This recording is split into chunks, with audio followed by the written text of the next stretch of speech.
Hi everyone, welcome back to the channel. In today's tutorial, I will show you exactly how to change your pickup location on the Uber application step by step. So make sure that you watch this video till the very end so that you don't miss any of the important steps. Also, before proceeding, make sure you check out the links of all the resources that are mentioned here in this video down in the description box below. So without further delay, let's get straight into it. First of all, you need to open your Uber application just like so. Over here, as you can see, I have the location sharing option disabled. So if this is the case with you as well, if you see this type of banner, simply tap on the enable option right next to it and you need to simply turn on your location and you are done with this step.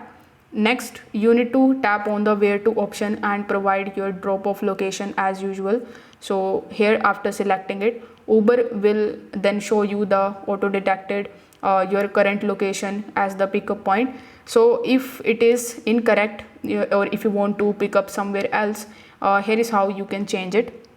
So this is the spot that it chose for me, but here on this map screen you will see your pickup pin at the current address above. So you need to simply tap on that address once and this will show you the editing option or changing your pickup spot.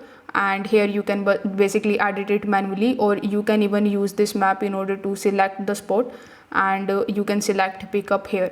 You can now either type a new location in the search bar, or you can move the pin on the map by dragging it to the new spot.